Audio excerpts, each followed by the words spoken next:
Good morning, guys. Happy Saturday. We're here. We're back at Epcot. Well, I'm back at Epcot. Edwin's here for the first time for food and wine. We're here to try a few things. Food and wine is until November, so we have a long time to try a lot of things. Plenty of time. And I'm a little full from breakfast, so let's see what we're gonna try. We are gonna head to Flavors of Fire first.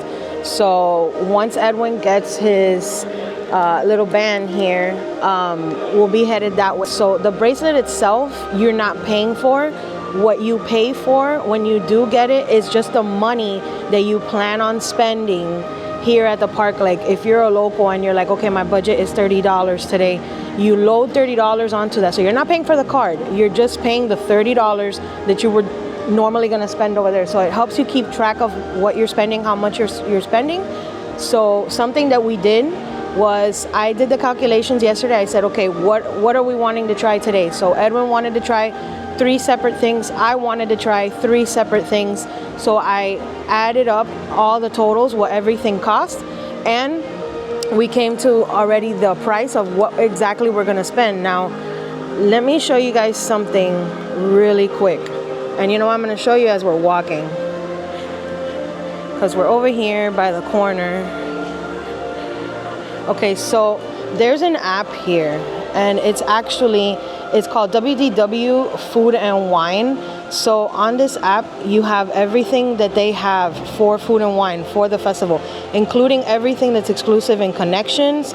And you have everything here. Some things have pictures, some things don't, but you do have prices. So if you can see the prices on the side, that's how we're doing our calculation. So this is exactly how I was able to calculate how much we were gonna spend. It tells you if things are vegan, it tells you if, plant-based, it tells you if it's available with a Disney dining plan. So this is a really good app to have, and it's called Food and Wine it says 2025 Food and Wine, but here, WDW Food and Wine. So I think it's really good, a really good app to have. It definitely helped us a lot with what we were gonna spend today, and me doing the calculations last night before bed. So yeah, let's get into it. All right, guys, so we're stopping here at Flavors of Fire, and we're here to get 2 things. So I'm actually getting the smoked corned beef with house-made chips, cheese curds, pickled onions, and beer cheese fondue. And Edwin is getting the Rodizio-styled grilled beef skewer with marbled potatoes, charred shallots, roasted baby peppers, and chimichurri. And both of these look really awesome. So we're gonna try them, and we'll tell you if it's worth it or not here in Flavors of Fire, which is usually good every single year. All right. Well, you know what? The meat, it's so soft though, mine, that I just cut it with a fork. It's not bad at all. The cheese is actually good. All right, let's see how mine tastes like.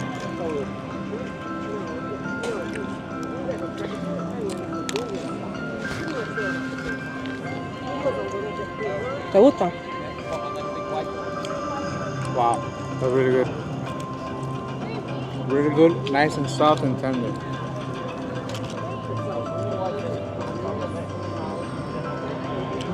The potatoes are good too. The cheese with the meat makes it taste better than the meat on its own. So definitely the cheese was a good idea. And then the crunch of the chips, which these are like my favorite kind of chips, is these house-made chips. Everything goes really well together. Okay, guys, so Flavors from Fire, success. I loved it.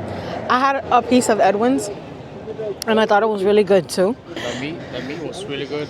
The chimichurri gave it a really good flavor. The potatoes were good. I think even the meat on its own was good. The chimichurri made it better, because chimi always makes everything better. But you know, if you're Hispanic, you know that. But the corned beef was really good, but on its own I wouldn't like it. I liked it because it had the beer cheese in it, and that made it way better. And it even made it a little saltier, which I preferred with that meat. Yeah. The chips were good. Like I was saying, gave it like a little crunch, a crunchy texture. Was good. I liked it. So I'm headed to Mexico now to get the flauta. I don't usually even eat in the Mexico booth. I've had a couple instances before, but I'm gonna give it a try today, and I'm prepared. I brought a little thing with me in case I get a bad stomach, which is a good thing if you guys want to know what I do. So a lot of times the food in theme parks doesn't agree with me. It could be for any reason. It's not because Disney has like horrible food or anything, but sometimes theme park food just doesn't hit right. So I have these little packets and I'll put a little picture of it there so you guys can see. They sell it at Walmart.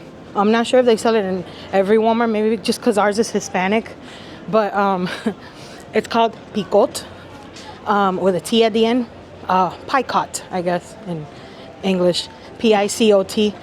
So I dissolve that in a cup of, like, half a cup of water. And I drink it and stomach ache is gone. Everything's gone. So just a tip. I always keep that in my bag for anybody that needs it. So yeah, on to Mexico, and then Edwin's actually gonna come in here to the wing lab. He wants the, what are you getting? Which one you get? Korean barbecue? Korean barbecue wings. Yeah, okay. So Korean barbecue wings. Not a wing gal, so I'm gonna pass. The garlic parmesan actually sounds good, but I don't really like wings, so I'm just gonna skip it. But we'll see. Oh God, the line from Mexico is long. Jeez, you can see it from here. Yikes. Yeah, it's pretty full today. All week it's been dead. The park has been great, super empty. Today, everybody comes out. And this is one of the reasons why locals don't really come out on the weekends. We hide like hermits. But we had to do it today. All right, let's get in this line.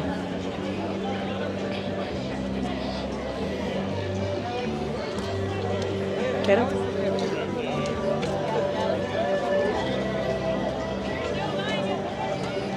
So I got the flauta. Let me put this a little higher. The flauta de barbacoa. And basically it's a fried tortilla with barbacoa beef inside, topped with salsa verde, romaine lettuce, crema mexicana, and queso fresco. It's like Mexican cream and queso fresco, I guess it's just like fresh cheese. But if you've been to Chipotle, it's the same. It's like barbacoa beef, like what they have there. My mom thought it was like a fish or something, but no, it's like just barbacoa beef. So I want to try this, but it's like kind of hard. Okay, so it looks like it's like little shredded beef inside, like a little shredded beef.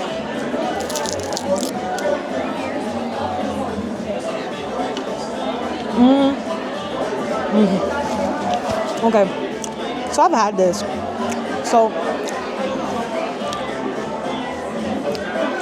it tastes like something that I've bought, like frozen, like little frozen tacos.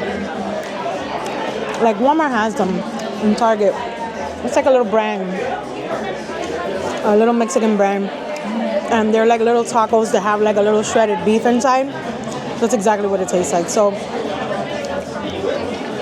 it's good, but I've had it so many times before. It's okay. It's not great, but it's okay. See? It's just like little meat inside and stuff. Alright guys, here goes Edwin trying the wings. You're gonna have to grab that with your hand. You cannot eat that with a fork. He'll try, but he can't.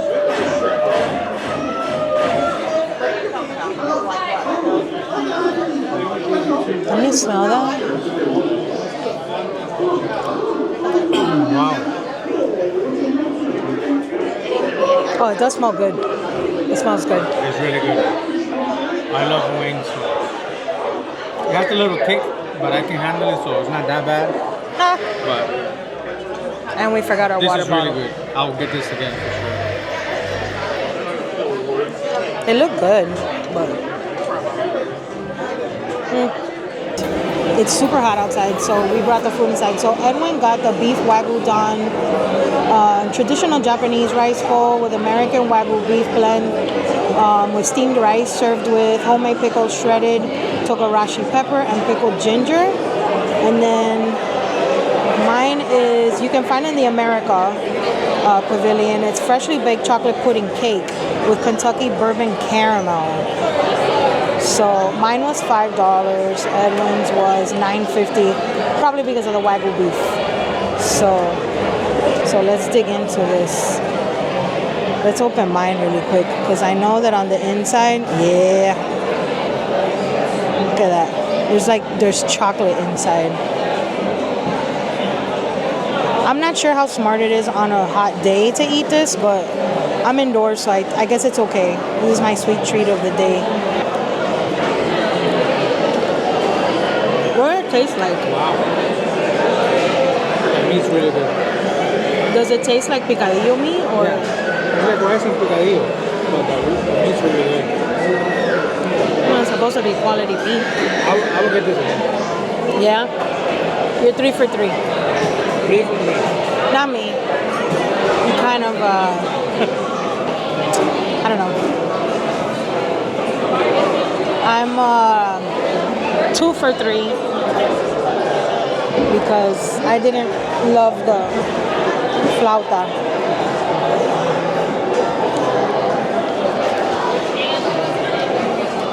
But the pudding cake is good. Let me show you one more time. Look at all that chocolate in there. It's once you open it, all this chocolate comes out. And then the caramel is up here. And there's a pretty deep little bowl too. Like, it's not bad. It's a little on the pricier side because it's $9.50, right? $9 something. But it's not bad.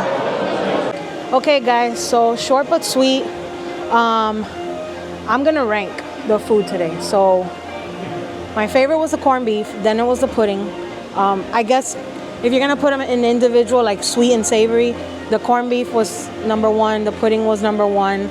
I didn't really like the flauta. I mean, it was good, but honestly, I think sometimes, like, when you're like judging food or you're trying food or you're, you know, telling someone how food is, like, for me that I'm Hispanic and I've had that type of thing before, especially that, like, I've bought the frozen ones before of that, like, I already know how it tastes because that's something that I've eaten a lot.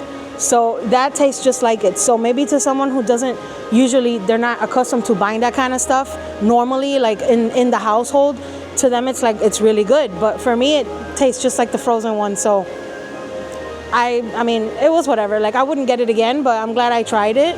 It wasn't bad, but that's how I ranked my food. The way I would rank my food, the first one would be the Korean barbecue wings. I love wings, and those were awesome. I will get that again for sure. And the second would be the Wagyu beef at Japan. That tastes pretty good. It was really good.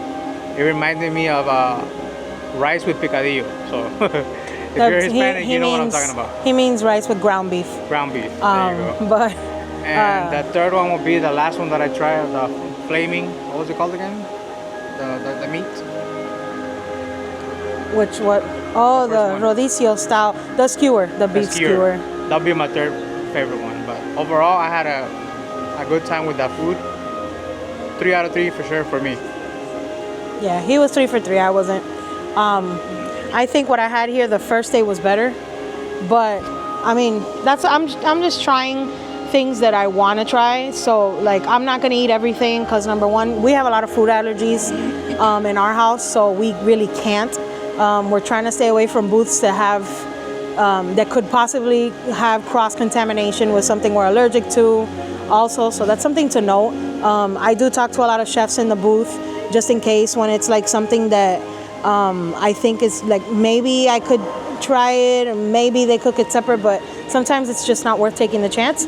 And then, but yeah, so we're gonna try a lot more food. Definitely not anytime this week, I don't think. If we do come during the week, it might just be like a dessert or something. But yeah, so that was it for today. It's about to pour, so we're gonna head home, and we'll see you guys in the next vlog. Tomorrow we'll actually be saying goodbye to Launch Bay, most likely. And yeah, so Launch Bay closes this month, the 24th. So the 24th is the last day that you can go to the Launch Bay, meet the characters, and enjoy the cool air, because they're gonna be closed for a while. So I am excited for what's coming, because I think it's a little oddly placed over there. But yeah, so we'll see you guys in the next vlog.